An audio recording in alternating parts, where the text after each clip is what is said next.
Professor Lakshman Yadav जिनको पिछले दिनों, चूंकि वो एडहॉक पे थे, ठेके पे थे, उनको रिन्यूअल नहीं किया गया उनका, वो सोशल मीडिया पे बहुत चर्चा है, तमाम लोग उनके बारे में लिख रहे हैं, चूंकि आप भी उस विश्वविद्यालय से हैं।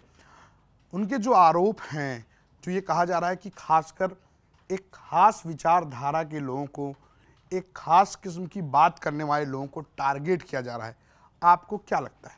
देखिए, सवाल कुछ ज़्यादा डायरेक्ट है और यहाँ पर एक डिस्क्लेमर की ज़रूरत है। डॉक्टर लक्ष्मण यादव मेरे एक कुलीग हैं। मैं केवल उस विश्वविद्यालय से नहीं हूँ, मैं उस कॉलेज से हूँ जिस कॉलेज में डॉक्टर लक्ष्मण यादव कल तक पढ़ा रहे थे। मैं केवल उस कॉलेज से भी नहीं हूँ, मैं उस विभाग से भी हूँ जिस विभाग में डॉक्टर लक्ष्मण यादव पढ़ा रहे थे। मैं केवल उस विभाग से ही नहीं हूँ, मैं उस विभाग का प्रभारी हूँ।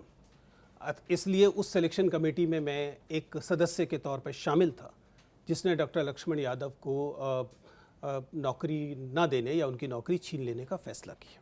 यह डिस्क्लेमर इसलिए ज़रूरी है क्योंकि इस पर कुछ भी कहना शायद नैतिक और विधिक तौर पर उचित नहीं होगा, क्योंकि बार बार कहा जाएगा कि आप ही उस सिलेक्शन कमेटी के हिस्से थे जो ये कर आई। और मैं सिर्फ इस मंच का इस्तेमाल करते हुए ये कह सकता हूँ कि मैं अपनी ओर से और अपने जैसे तमाम साथियों की ओर से डॉक्टर लक्ष्मण यादव से माफ़ी मांगता हूँ, क्योंकि वी हैव फेल्ड हिम।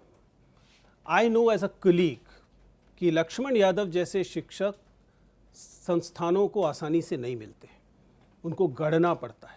13-14 साल में इस कॉलेज ने, इस विश्वविद्यालय ने और आप सब लोगों ने, राजनीति ने और तमाम चीज़ों ने लक्ष्मण यादव में वह शिक्षक तैयार किया था जैसे शिक्षक इस देश ने बहुत नहीं पैदा किए। इसलिए मैं माफ़ी मांगता हूँ, क्योंकि और इट्स आवर लॉस। आप जानते हैं कि डॉक्टर लक्ष्मण यादव तो डेफिनेटली एक शानदार व्यक्ति हैं, वो बहुत अच्छा करेंगे, लेकिन विश्वविद्यालय को उन जैसा शिक्षक आसानी से नहीं मिलेगा।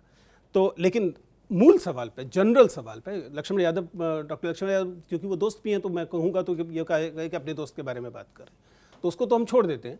लेकिन सामान्यतः जो आप सवाल कर रहे हैं कि क्या विश्वविद्यालय में इसी तरीके की नियुक्तियाँ हो रही हैं, हम इस बात को बार बार प्रेस कॉन्फ्रेंसेस में भी कहते रहे हैं, तो अब भी कह रहे हैं कि विश्वविद्यालय की नियुक्ति की प्रक्रिया डरावनी है। अगर आप API स्कोर्स के आधार पर देखें तो डॉक्टर लक्ष्मण यादव उस तरह जैसे शिक्षकों के 100 में से 95, 96, 100 में से 100 जैसे अंक होते हैं। 100 में से 100 इसलिए संभव नहीं होता क्योंकि MA के में 80% से ज़्यादा पर आपको 5 अंक मिलते हैं, MA में 80% से ज़्यादा नहीं आते हैं। नहीं, अगर किसी विश्वविद्यालय में आ रहे हैं तो विश्वविद्यालय घटिया है, ठीक है ना। तो इसका मतलब है कि अधिकतर 95 ही आ सकते हैं और वो 95-96 किसी के पास है। और उसके बावजूद जब चयन होता है तो इन अंकों का कोई महत्व नहीं होता और जो 4 लोग बैठकर तय कर रहे होते हैं उनका ही सबसे ज़्यादा महत्व है। ये ऐसी बात नहीं है कि मैं अनूठा कह रहा हूँ, अनेक राज्यों ने इस बात को पहचाना और उसके आधार पर उन्होंने नियुक्ति प्रक्रिया ऐसी बनाई कि इन सब चीज़ों की कुछ वेटेज होगी और इंटरव्यू की वेटेज 20% होगी, 15% होगी, 25% होगी। हमारे विश्वविद्यालय में अभी भी इंटरव्यू की वेटेज 100% है, जो कि इस बात को इंश्योर करता है। ये ध्यान रखिए, UPSC भी ऐसा नहीं करती। अब तो मुझे मॉक इंटरव्यू के तौर पे जानते हैं ना, मॉक इंटरव्यू 275 नंबर का है, 275 का है ना, बाकी सारे तो अलग अलग चीज़ों के अंक हैं। यहाँ पर आपको इंटरव्यू में पूरी वेटेज है। इसका मतलब अगर आपको सामने वाले व्यक्ति की कमीज पसंद नहीं आ रही है, सामने वाले व्यक्ति का बोलना पसंद नहीं आ रहा है, उसकी शक्ल पसंद नहीं आ रही है या उसकी विचारधारा पसंद नहीं आ रही है, तो आपके पास पर्याप्त कारण है कि आप उसे उठाकर बाहर फेंक दें।